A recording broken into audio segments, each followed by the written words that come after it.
Hey everyone, Dr. Yi here. Welcome to another TEAS lesson. Today, you can see that I kind of jumped to a lesson in the life and physical sciences, and that's because I've received a request from some students to talk about this lesson because this is the only lesson that's completely new in TEAS 7. So when you go through all the other lessons in sciences, there are some major reorganization, but they're not completely new. This lesson, on the other hand, is a whole new lesson in TEAS 7. So I think a lot of students are probably a little bit anxious about this lesson. So I'm going to go over this particular topic today, which is about microorganisms and how they play a role in diseases. Okay, so you can see this is the learning objectives for this lesson. There's nothing for T6 because, again, this is just a new lesson. So first, you need to know what microorganisms are, right? You're able to define a microorganism. And next, you need to be able to distinguish between the main groups of pathogenic microbes. So we have viruses, bacteria, protozoans, fungi, and some of the very small animals. And I'll talk about that in detail. Now, I have a term here, pathogenic, which means disease-causing. Now, I want to clarify that not every single microbe in these groups are disease-causing. Most of them are actually not pathogenic. They are non-harmful to us, and a lot of times they are beneficial. Next, you need to be able to distinguish between infectious diseases and non-infectious diseases. So we'll talk about that, and I'll give you some examples. Next, identify the microbial causes of common infectious diseases. So if you see a disease on TEAS test, you need to know what's the microbial cause of that disease. So for example, if I say COVID-19, then you know it's the coronavirus, right? Not caused by bacteria or protozoans. It's caused by a virus. Okay, last, identify types of microscopes and their uses. Now, microscopes are the tools that we use to study the microorganisms, and that's because they are really small, right? We can't really see them with our naked eye without any instrument. So microscopes are the tools that we use to observe, to study these microorganisms. So you need to know the common types of microscopes and their general uses. And so like I said earlier, this is basically the definition for microorganisms, right? Micro, the prefix means small. So they are really tiny organisms. If you recall, there are 5 major groups of organisms, right? And only some of the organisms in those groups are pathogenic. So please remember the 5 groups. Bacteria, something we're familiar with. Viruses, not because of COVID, right? Viruses are really famous now. Protozoans, this is probably something that you don't see a lot, but I will give you some examples and that may ring a bell. Fungi, mushrooms are fungi. Mold, right? We don't like to have a mold in our homes because they can be real bad news. They can make us sick. So mold is under this fungi category. And animals, and mostly we're talking about parasitic worms, right? That live in our GI tract and take away all the nutrients, right, we get from food. Okay. All right, now real quick, there are 2 terms that parasite. Parasite lives in or on the body of a larger organism. So if we are talking about human diseases, then humans are the host. Okay? Now these parasites will take away the resources for sustenance, which basically means living from the host. So they're like a freeloaders, right? They don't do any work, but they steal all the resources that we work for. Okay, now we're going to take a closer look at each type of microbe. First, we're going to look at bacteria. Now, this is plural. If you see or hear bacterium, that's a singular. Okay, that means a 1 bacteria cell.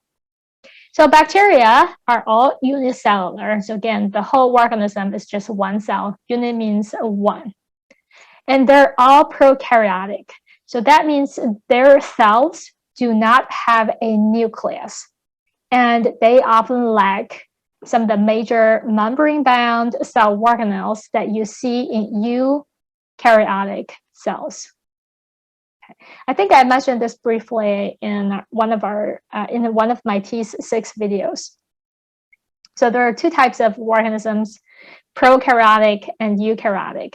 Prokaryotic organisms are made up of prokaryotic cells. Now, these cells do not have a true nucleus, and they do not have these very complex cell organelles. Now, the only prokaryotic cells that you will see are bacteria cells. So that's easy, right? If you see bacteria, that's prokaryotic. Everything else, eukaryotic. Even something that you think are very small, like a fungi, right? So fungi are also eukaryotic. Their cells do have a nucleus, and they do have these membrane-bound cell organelles. Okay, so when you see prokaryotic, that's only bacteria.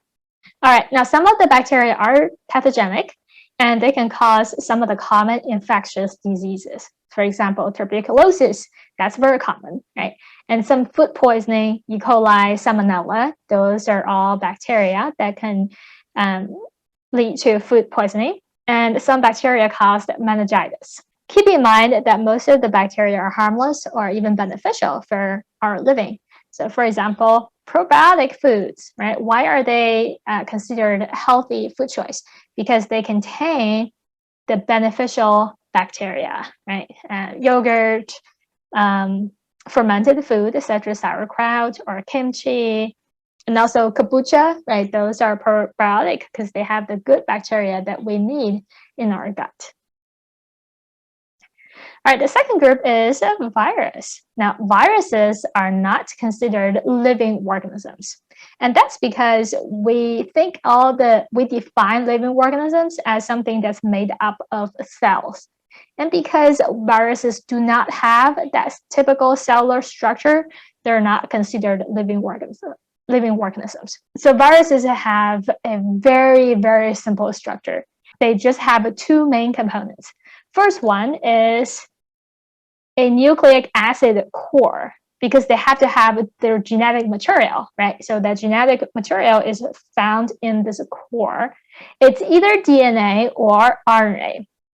For the living organisms, for things that are not viruses, from a bacteria to eukaryotic cells, fungi, protozoans, plants, animals, including humans, our genetic material is DNA only. So all living organisms, our genetic material is DNA only. RNA only assists in the protein making process, right? So we have messenger RNA to deliver the genetic information from DNA to ribosome.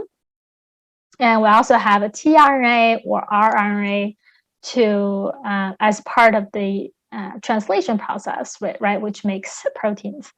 But for viruses, it's very different. Their genetic material can be DNA or RNA as one of those two. A lot of the viruses actually have RNA as their genetic material. For example, HIV, right, the virus that causes AIDS, the genetic material is RNA. So you can see the core over here, and that's the genome, right? Okay, now the core is enclosed by a protein envelope or a protein shell. So that's pretty much the only two components, the genetic material core and a protein envelope. Now, there are a lot of kind of proteins on the envelope. So they're known as envelope proteins. When we make COVID-19 vaccine, specifically the mRNA vaccine, we're using these kind of surface proteins to design the vaccine. We're making antibodies that can recognize these envelope proteins, which allows the body to attack anything that has that particular protein. So if you're interested in the viral structure, it's a really big world to explore. It's very fascinating. This is just an interesting fact. Viruses can infect a bacteria. So it's not just, plants or animals, like big things, but viruses can infect and kill bacteria. Because we are having antibiotic resistance in a lot of the bacteria that cause diseases, some people have developed this novel approach. They are looking into using viruses to attack bacteria, because this way the bacteria cannot generate any resistance, right? It's not a chemical. The virus would just affect the bacteria cell and then destroy the cell.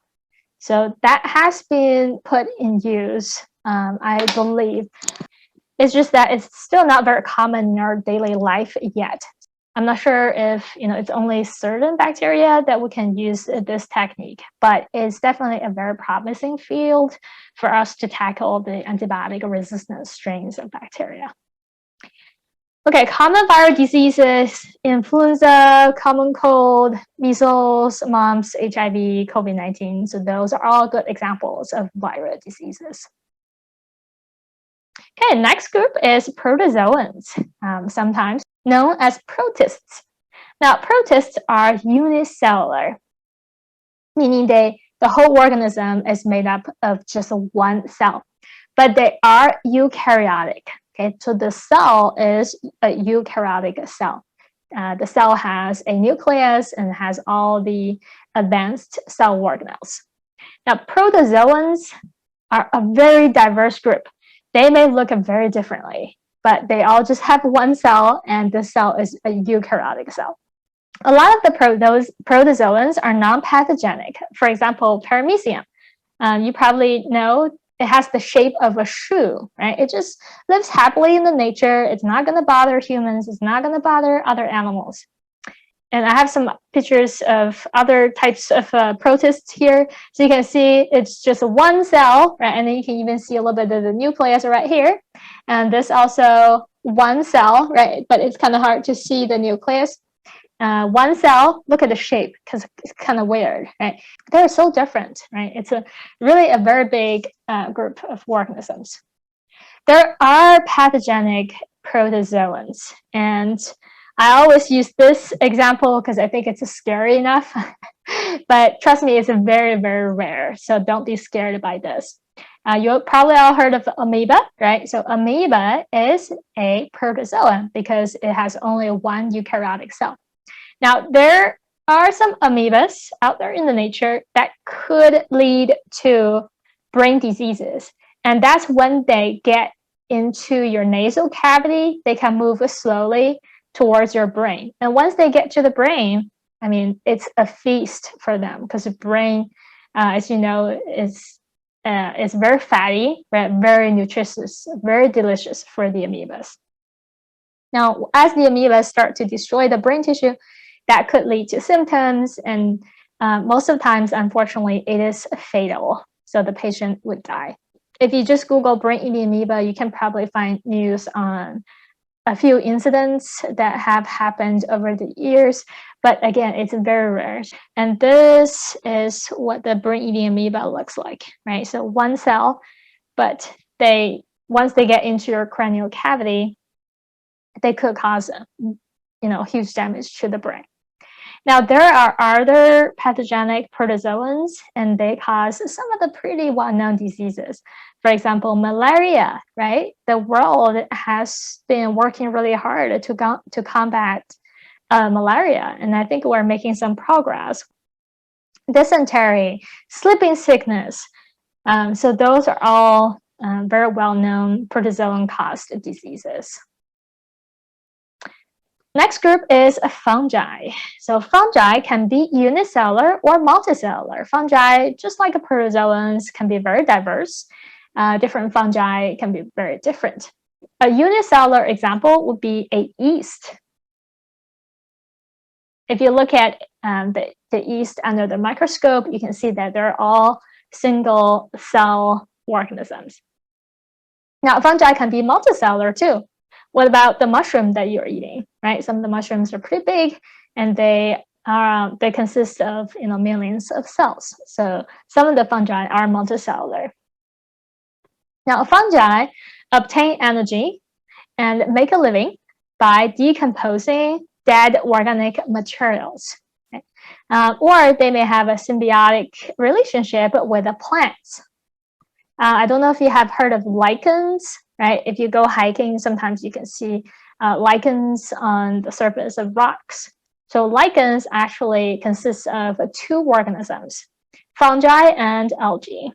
But some fungi, so these fungi are, some of the fungi do make us sick. And here are some of the common diseases caused by fungi. There are, you probably have heard some of these: athlete's foot, that's caused by fungi infection of the skin. Ringworm, but it's a weird name. Actually, it's caused by fungi and there are no worms involved. And I have a picture to kind of show what ringworm looks like, right? So it's really, it's, the name is based on the appearance of the disease on the skin. Asthma, some of the asthma can be caused by mold. That's also a fungal disease. And fungal infections can lead to lung infections, lung diseases. All right, next group, animals. Now, so these are animals. So they're going to be a little bit bigger, and they're all multicellular eukaryotic organisms. When we talk about this group, we mostly refer to parasitic worms, also known as hummints.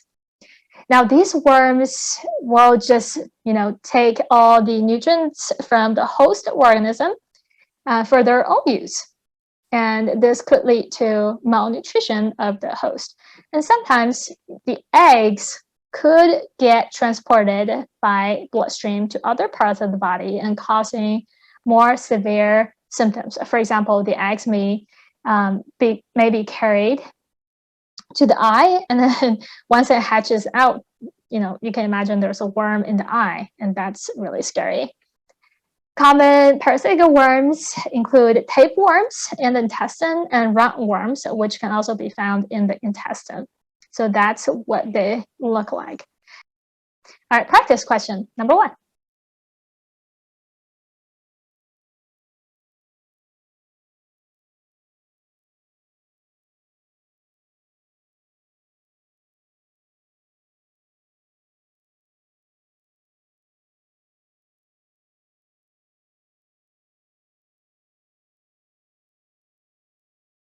Which of the following are considered microorganisms? Select all that apply. So we have A, protists, B, viruses, C, fungi. Now, D, insects. Insects are not considered microorganisms, but a lot of the insects can transmit microorganisms, right? Transmit those pathogenic microbes. For example, mosquitoes and flies, especially mosquitoes, right? That's the insect vector for malaria. They carry the protozoan that causes malaria, right? And spread that among people. Parasitic worms, yes. Bacteria, definitely yes. So the correct answer is A, B, C, and E and F. Next question.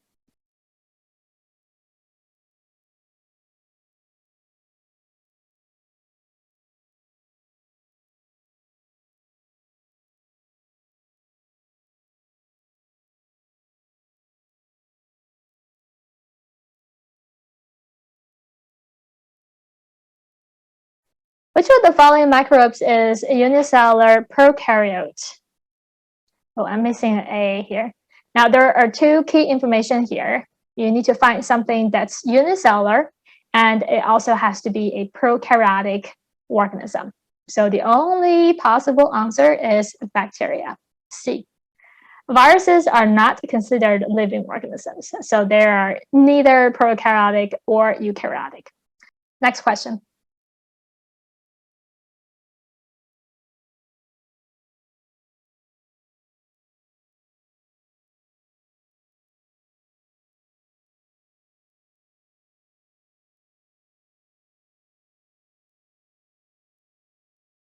Which of the following microgroups does not have a cellular structure and is only comprised of nucleic acid and protein? That's going to be A, viruses, a very special group of, it's not living organism. So Although we still call it microorganism. Okay, but again, viruses have only the genetic material and a protein envelope. That's it. All right, good job, guys. I'm gonna stop here. This is part 1. See you next time.